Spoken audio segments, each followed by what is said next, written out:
Have you ever had something that you really wanted to pursue, but then you questioned whether or not it was for you? Is it worthwhile?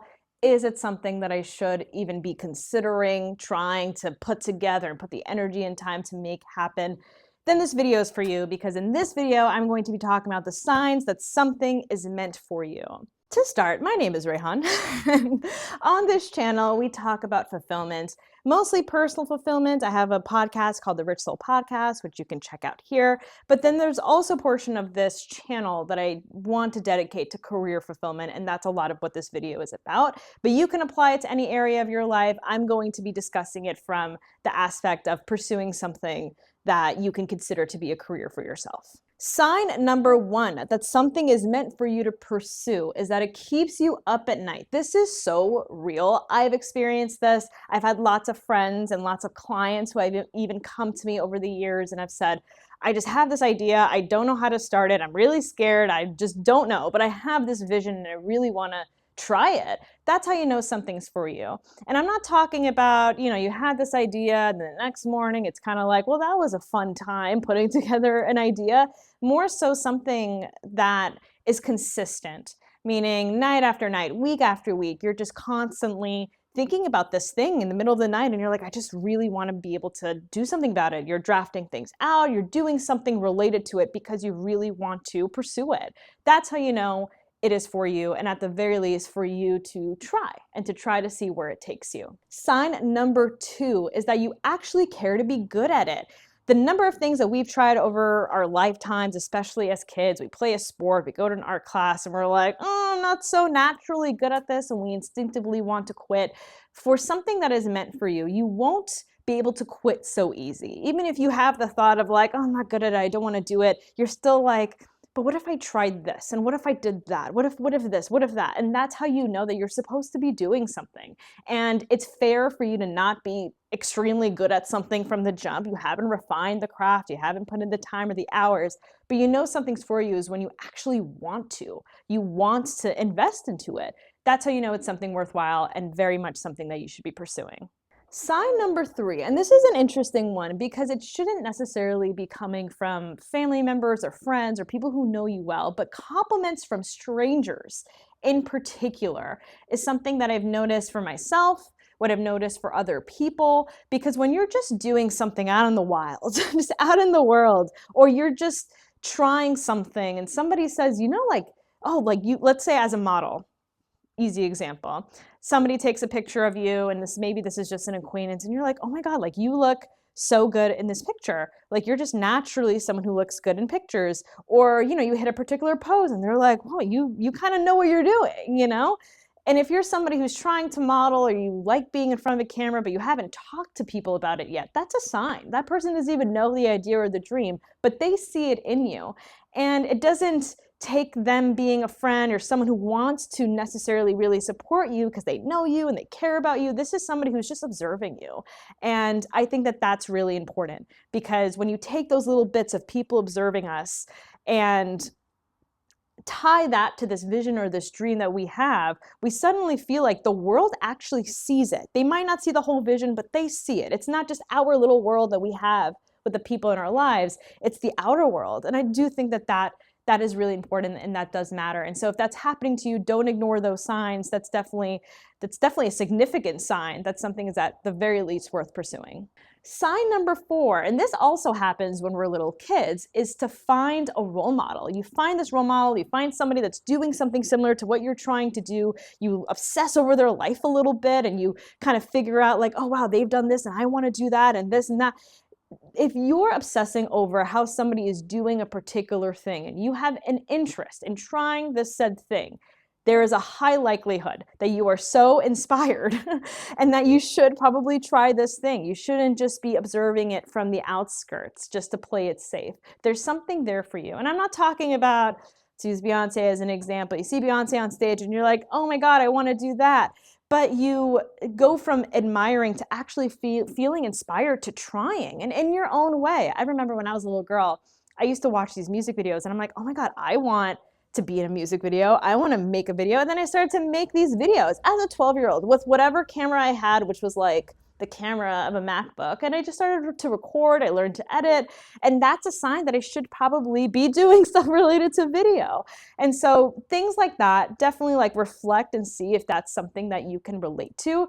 But I remember I started recording and actually making these videos because I saw videos that really made me excited to try something similar to that. And that's what I did. Sign number 5, and the best of the best experience this, you fluctuate between severe self-doubt and extreme confidence. And by extreme confidence, I don't mean arrogance. I don't mean feeling overconfident and not really having an awareness of your actual skill set, but you feel really good about it, or you feel like you absolutely can't do it. It's terrifying and you don't want to try.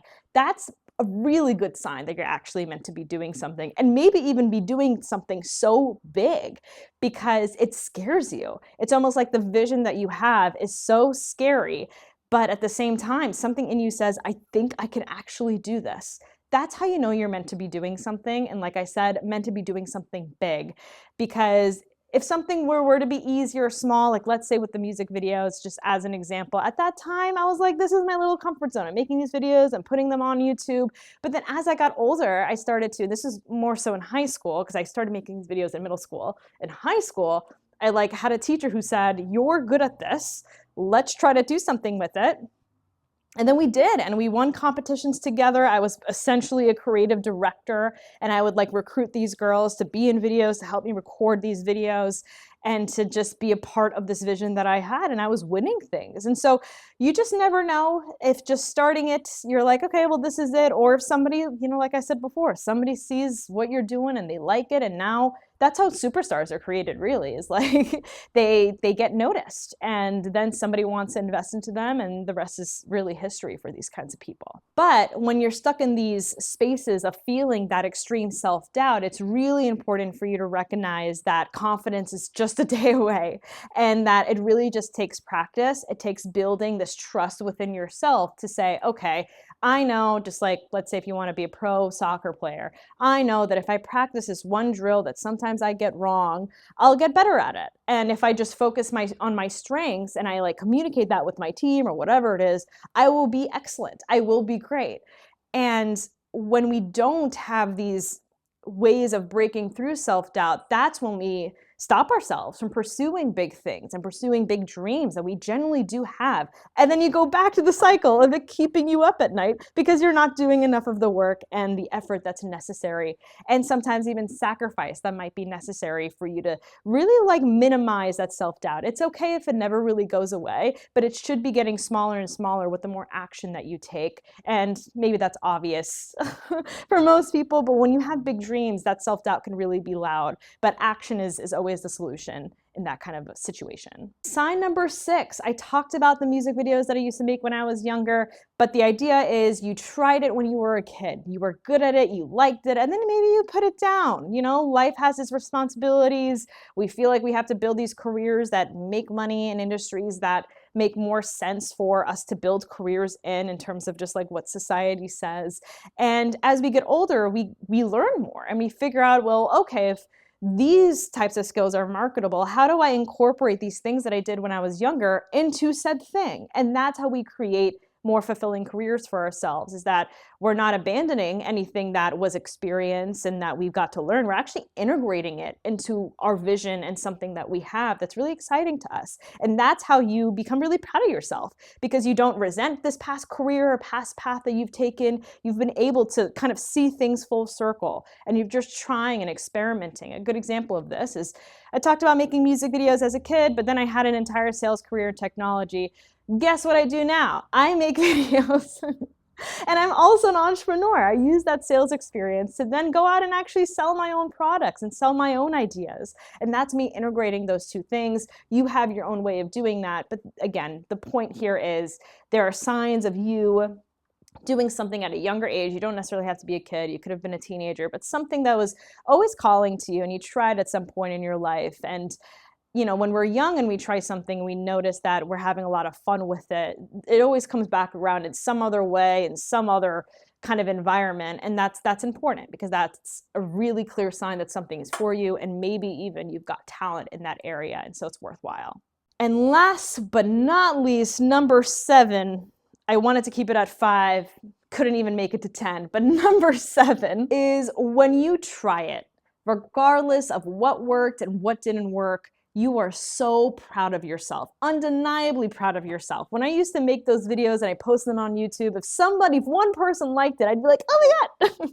But even if nobody did, I'm like, I love this. I'm an artist now. I might make my own music. I'm a rapper. I sing. I don't even know. But I just create. I write songs. I put them out on SoundCloud. And so even then, it's like me just experimenting and seeing where it takes me. But I'm so proud of myself every single time I put out a song and I get to share it on my story, get to show it to friends, get to show it to strangers. I'm so proud of the work that I created. And I know the difference because I've had careers where, I don't know, I went to work, I clocked in, clocked out, and that was the day. I wasn't necessarily excited about the job. I was more so excited about the paycheck, but that's fair.